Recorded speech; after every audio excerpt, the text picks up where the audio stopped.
जय श्री कृष्णा।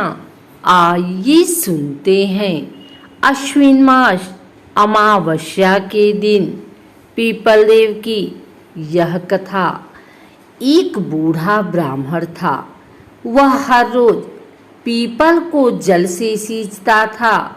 पीपल में से रोज एक लड़की निकलती और कहती, पिताजी मैं आपके साथ जाऊंगी।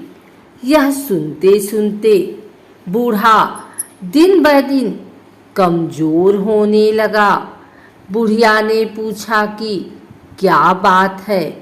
बूढ़ा बोला कि पीपल से एक लड़की निकलती है और कहती है कि वह भी मेरे साथ चलेगी। बुढ़िया बोली, कल ले आना उस लड़की को। जहाँ 6 लड़कियाँ पहले से ही हमारे घर में हैं, वहाँ 7वीं लड़की और सही। अगले दिन बूढ़ा उस लड़की को घर ले आया। घर लाने के बाद बूढ़ा आटा मांगने गया तो उसे पहले दिनों की अपेक्षा आज ज़्यादा आटा मिला। जब बुढ़िया वह आटा छानने लगी तो लड़की ने कहा कि लाओ माँ, मैं छान देती हूँ। जब वह आटा छानने बैठी तो परात भर गई। उसके बाद माँ खाना बनाने जाने लगी तो लड़की बोली कि आज रसोई मैं बनाऊंगी। तो बुढ़िया बोली कि ना, तेरे हाथ जल जाएंगे। लेकिन लड़की नहीं मानी और वह रसोई में खाना बनाने गई तो उसने तरह तरह के 36 व्यंजन बना डाले और आज सभी ने भर पेट खाना खाया। इससे पहले वह आधा पेट भूखा ही रहते थे। रात हुई तो बुढ़िया का भाई आया और कहने लगा कि दीदी मैं तो खाना खाऊंगा। बुढ़िया परेशान हो गई कि अब खाना कहाँ से लाएगी। लड़की ने पूछा कि माँ क्या बात है। उसने कहा कि तेरा मामा आया है और रोटी खाएगा, लेकिन रोटी तो सबने खा ली है। अब उसके लिए कहाँ से लाऊंगी। लड़की बोली कि मैं बना दूंगी और वह रसोई में गई और मामा के लिए 36 व्यंजन बना दिए। मामा ने भर पेट खाया और कहा भी, ऐसा खाना इससे पहले उसने कभी नहीं खाया है। बुढ़िया ने कहा कि भाई तेरी पावनी भांजी है, उसी ने बनाया है। शाम हुई तो लड़की बोली कि माँ चौका लगा के चौके पर दिया जला देना, कोठे में मैं सोऊंगी। बुढ़िया बोली कि ना बेटे, तू डर जाएगी। लेकिन वह बोली कि ना, मैं ना डरूंगी, मैं अंदर कोठे में ही सोऊंगी।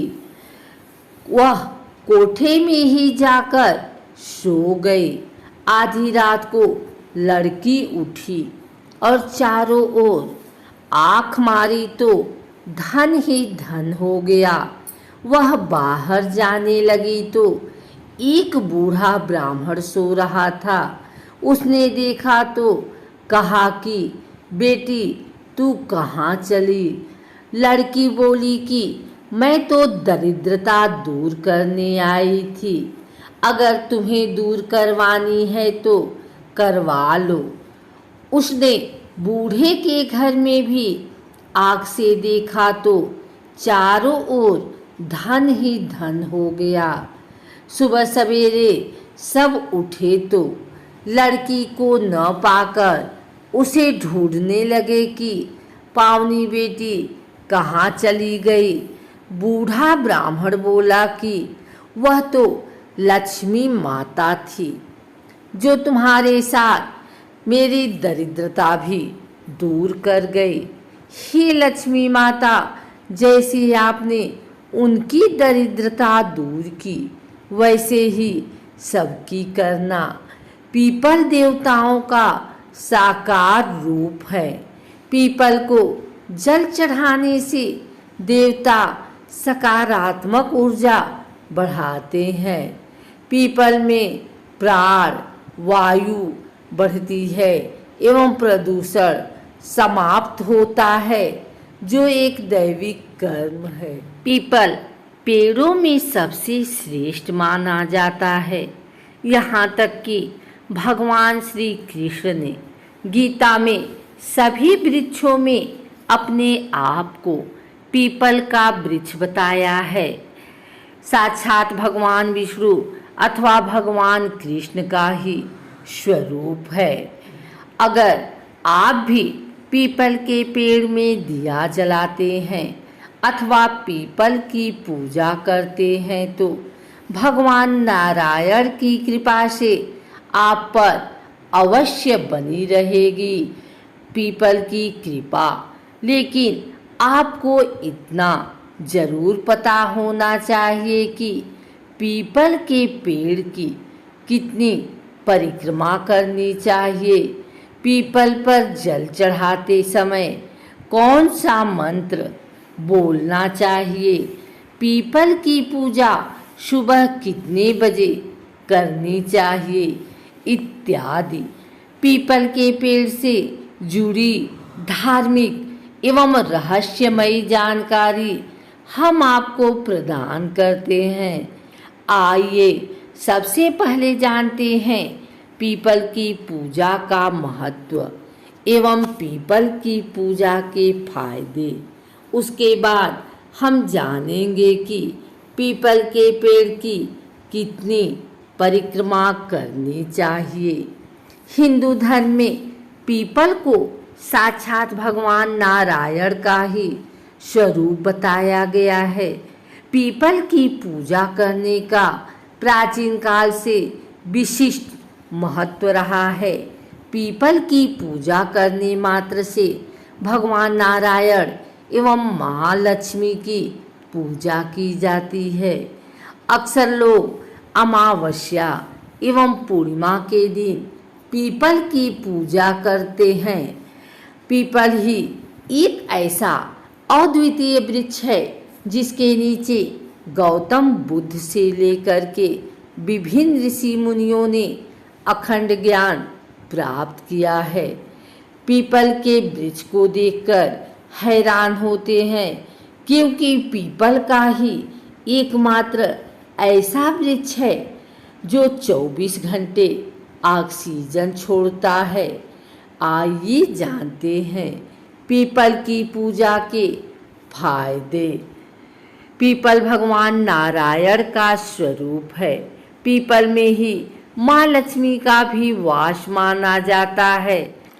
पीपल के पेड़ में जल चढ़ाने के लिए विशेष बात का ध्यान रखना चाहिए कि सूर्योदय से पहले पीपल के पेड़ में कभी भी जल न चढ़ाएं।